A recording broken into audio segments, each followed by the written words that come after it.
Assalamualaikum warahmatullahi wabarakatuh.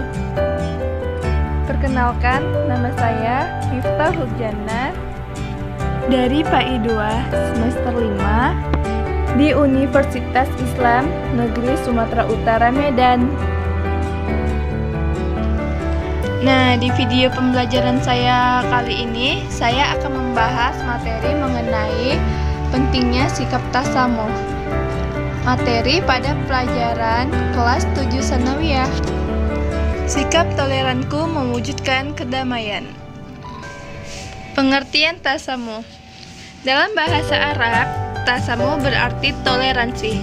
Sedangkan toleransi dapat kita artikan sebagai tenggang rasa, menerima lapang dada, atau menghargai sesuatu seperti pandangan, pendapat, kebiasaan, maupun kepercayaan seseorang.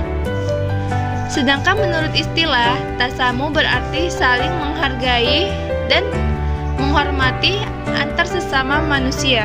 Fanatik penyeimbang sikap toleran. Apa itu fanatik? Fanatik adalah rasa kepercayaan yang terlalu kuat terhadap suatu hal atau suatu ajaran. Dalam Islam sendiri, istilah fanatik itu ada dua. Yang pertama, istiqomah. Istiqomah yang berarti sikap teguh pendirian dan siap menerima resiko apapun yang terjadi dari keteguhannya. Yang kedua, ta'assub atau fanatik buta.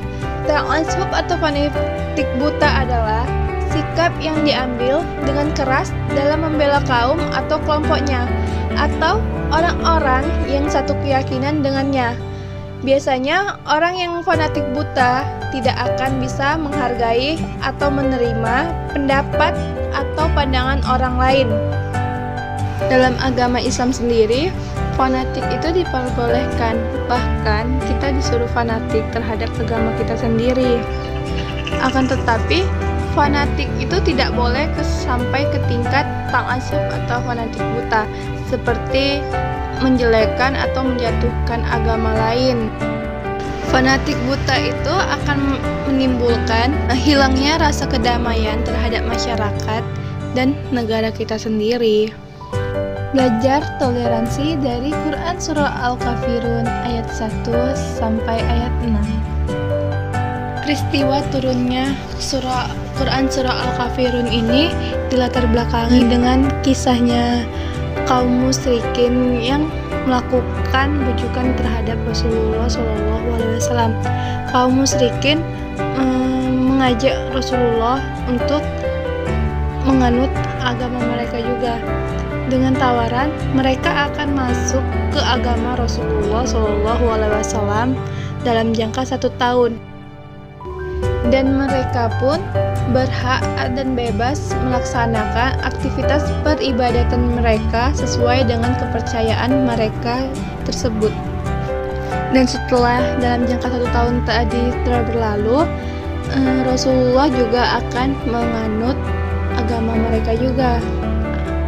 Dan Rasulullah jelas tidak akan menerima tawaran dari kaum Quraisy sendiri, karena Rasulullah mengerti dan tahu bahwa mereka, kaum Quraisy, tidak akan bisa menerima dan mencintai agama dari Allah ini.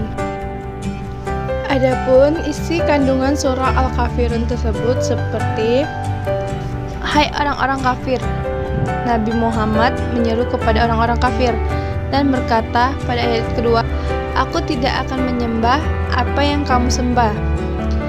Dan pada ayat ketiga, dan kamu bukan penyembah Tuhan yang aku sembah. Pada ayat keempat, dan aku tidak pernah menjadi penyembah apa yang kamu sembah. Jelas, Nabi SAW telah menolaknya. Pada ayat kelima, Nabi berkata, dan kamu tidak pernah pula menjadi penyembah Tuhan yang aku sembah. Di ayat kelima ini merupakan kata pengulangan dari ayat ketiga, yang mana ayat kelima ini menegaskan bahwa Nabi tidak akan menyembah apa yang disembah kaum Quraisy, dan kaum Quraisy tidak akan menjadi penyembah Allah yang sepenuhnya. Dan pada ayat ke-6-nya, Nabi berkata, "Untukmu agamamu, dan untukkulah agamaku." Dan pada ayat terakhir semakin jelas sikap yang ditunjukkan Rasulullah Shallallahu Alaihi Wasallam dalam hal akidah, bahwasannya dalam hal beribadah maka kita berhak untuk melaksanakan ajaran sesuai dengan tuntutan agama kita. Dari surah Al-Kafirun ini kita belajar bahwa agama Islam itu merupakan agama yang bebas dalam kata bukan seperti tidak ada aturan, akan tetapi bebas dalam berpendapat, berkeyakinan, dan berpandangan. Dari surah ini menunjukkan bahwa tidak ada dasar atau paksaan untuk orang menganut agama Islam sendiri.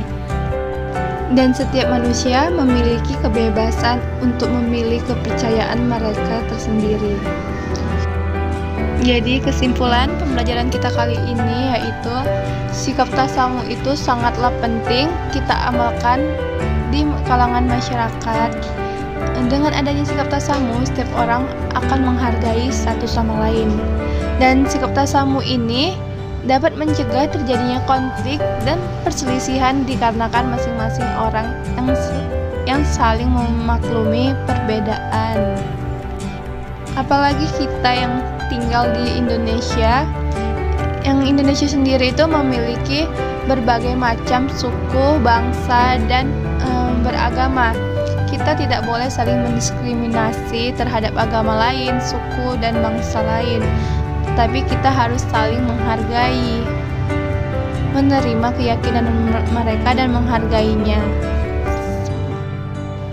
Sekian materi dari saya. Semoga materi yang saya sampaikan menjadi manfaat bagi kita semua. Wassalamualaikum warahmatullahi wabarakatuh.